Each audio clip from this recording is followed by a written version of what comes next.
Bismillahirrahmanirrahim.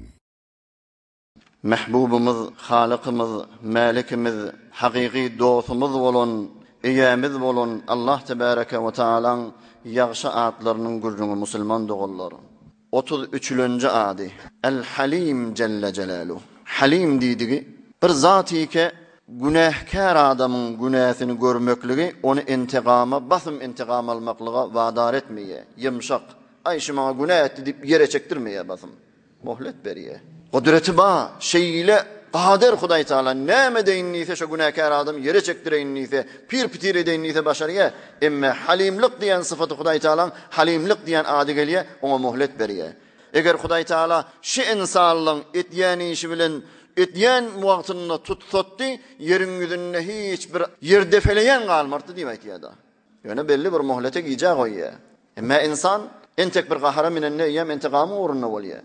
Bir wagt Musa peýgamber bir ýaňadan geçip barýar, bir adamyň kenaryndan çykyp sevmene durdy. Şeriatyň beýle, ödüň beýle, Hudaýyň beýle diýip näwdu billah. Ýene şeýitdi. Musa peýgamber Hudaý aşyn helak etsene diýdi. Sen peýgamberiňe sevipdi, diniňe sevipdi, ödüňe dille giripdi. Hudaý Taala diýdi: "Ýeri de sen öz ihtiýaryňda goýan, göňü de sen ihtiýaryňda goýan. Sen ödüň näme etdirsen et, göňden daş ýagdyr üstüne, ýerden yere çekdir şonu innetse" diýdi. Sen öz ihtiýaryňa goýan diýdi. Musa peýgamber gelse bolýa diýip durdy. Aňyrdan geldi, ýene sevmäne durdy. Ýere destur ber çekşin diýdi. Diýdine çelli çekdi, ýanky adam aglap eňremäne durdy. Men iştiba etdim, men ýalňyşdym, men towba etýän. Innemedi, çek ýene diýdi. Biline çelli çekdi. Ýanky adam towba etýän, men iştiba etdim. Ýok diýdi. Çek diýdi. Gursagyna çelli çekdi. Aglap meniň gasam etýän men diýdi, indi towba ederin. Ýok diýdi. Çek diýdi. Şo duruşuna çekdi. Hudaý Tebarek we Taala wahyetdi. Ya Musa ma aqsa qalbuk. Ey sen qalbyň ne kadar gaty diýdi ey Musa diýdi. Peýgamberim diýdi. Eger şo taada diýdi senden dilemäni, menden dilem morsatdy şo nejat bererdim diýdi. Gözde musulman dogullar Halim Hudaý Taala eýämiz bu kadar günahlar edilmeýärmi? Bu kadar giýje günahlar edilýär. Enwa aqsam günahlar ýene de Hudaý Taala acel etmeýär, hawlukmeýär. İbrahim ibn Edhem Kuddise sirru bir günahkar gördü, Hudaýa helak etdi. Sana naferman etdi diýdi. Helak etdi. Yine birini gördü, Hudaýa menne helak etdi, onu helak etdi. Yine birini gördü, Hudaýa menne helak etdi, onu helak etdi. Dördüncüsini görüp dua etip onu Hudaý Taala dur diýdi. Sena diýdi, hemme adamlar helak ettirecek diýdi. Sen ihtiýaryňda bolsa hemmesini dargatjak diýdi. Günahkar adama biz diýdi muhlet berýäs diýdi. Towba etse towbasyny kabul etýäs. Towba etmäni bilen biziň elimizden, mülkümizden çykyp biljek käşi diýdi. Gözde han ulukun zat musulman dogullar. Ulukun ders. Yani hemişe tövbe etmel günah edende. Ey bir jawan oglun hemişe günah etýärdi. Ýöne käde tövbe etýärdi. Günah garq bolup barýarke, Hudaýym badyr, Hudaýym görýänler diýip tövbe etýärdi.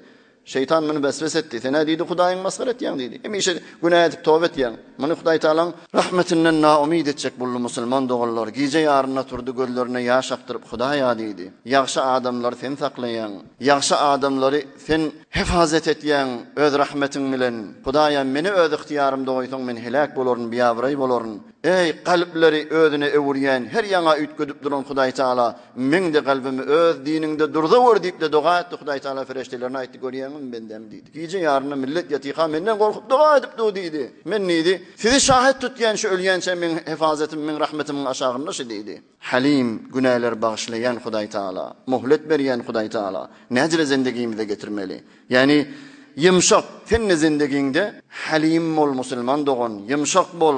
Mümin adam bolmaly ýagdaý. Peýgamber sallallahu aleyhi ve sellem aýtdy: "İnnemel ilmu bit-taallum we innemel hilmu bit-tahallum we innemel keramu bit-tekerrum." Ilim öwrenme bilen bolýanlar. Ýymşaklyk temrin etme bilen bolýanlar. Ýüren gaty dämi? Diýenni etme şoň musulman dogan. İntigamyň ýerinde bolma. Bir musulman doganyň saňa ýalňyşyp bir iş etdim geç. Sahylyk da onu temrin bilen bolýanlar. Wal kaziminal gayza wal afina anin nas. Faharny ýudup da adamlardan geçýän adam ýagşy adam diýmeýärmi? Ey musulman dogan, şu yumşaklyk kilidi saadet musulman dogan. Hawluk mani yumşaklyk bilen, jahillik bilen işini etmek seni saadete getirýär. Emme hawlugy gahara minipdi, ey jamiede gözden yumşak halim bolýan, jahili bolýan adamlaryň zindegisine ajra ýok, entek bir gaharna durup bilmäni, bir tesmimler tutmayan adam näjire. Den anas bilen aňra otur, berra otur, eýem talak diýip berýär. Kim diýän çeke? Özüň öz zindigiňi dargatýanda. Ya bir musulman dogany bilen dergir bolýar da eýem öldürip berýär. Kim diýän çeke? Ýa-da özüň adam bolýan. Ya özüni öldürýär bir gaharna jydap bilmäni. Ey hotkoşy iki kıyamet gün molunda şol näme bilen özüni öldüren bolsa, cehennemde şu bilen özüne azap berip durmaly ya Peygamberimiz. Säm içipdir dem, säm içip durmaly. Dağdan toğulapdyr dem, dağdan toğulanıp durmaly. Özüne bıçaklapdyr dem, demir bilen içine sokup durmaly nauz billah. Ey cahil adama sataşta ay mene işim yok sen bilen nide ait. Bağışla diýdi ait. Resul Ekrem sallallahu aleyhi ve sellem den öwrenmeli musulman dogon. Bir gün sahabeler bilen otyka bir adam geldi. Maňa diýdi mal mulk ber, sadaka ber, maňa ihsan et diýdi. Peygamberimiz ýanyna birimiz maňa mal berdi. Meniň az bolýa diýdi. Hudaýyň beren zadyndan näme bahilçilik etýäni Peygamberimiz bi edebiyet mäne durdy. Sahabalarymyn turup urjak boldy. Yok diýdi, oturun diýdi sahabalara. Men hejre rady etip bolarka diýip öýüne girdi. Ýene öýünden bireme mal çykaryp ýanky adama geldi berdi. Rady menni diýdi Hawa. Onu diýdi, bir haýyşdym ma diýdi Peygamberimiz. Erti diýdi, şol mescide geldi sahabeler bilen otykam şolong da arasynda men rady iş Resul Ekremden diýdi, aýtda diýdi. Şol sahabalar senden ýüreginde bir zat galy, seni soňra ýigire namasylla diýdi. Bolýa diýdi. Erti sahabeler bilen otyka geldi. Ey diýdi, şu dünkü adam hasydyň ganyny getiren diýdi. Rady bolup gitdi ha diýdi. Şeýle dämi diýdi? Havvay Resul Ekrem diýdi. Hudaý saňa jazaýy hayır bersin diýdi. Sahabeler hoş boldy. Gözden şundan öwrenmeli musulman dogan. Peygamber sallallahu aleyhi ve sellem etdi, haýsy adam yumşak bolsa, jahili bolsa, namaz okuyup duran ýaly, arada tutup beren ýaly sowabı diýip aýtýar. Hususiýatyndan haýsy adam şunu bir kagaza ýazypdy. Şu kagaza suwa oklap, soňra şu suw her näme zady sepse bereket geler. Hatda ekin ekjek bolup, şu ekinni suwarjak bolsa, şol suwarjak suwuny guýsa, ekini tamam afet we belalardan El-Halim diýen ady Hudaý Taala ony ekini gorýar diýip öwliýalar aýdypdyr. Hudaý tebarek we taala ýagşy atlarynyň hormatyna hemmelerimizin günahsyny geçsin. Hemmemizi bu dünýäde abiray, ahirinde iman, ahiretde beheşte jawidan nesip etsin. برای مشاهده ویدیوهای بیشتر به کانال یوتیوب سخنرانی های علماء ترکمن سر بزنید، مشترک بشید و منتشر کنید، اجر ببرید.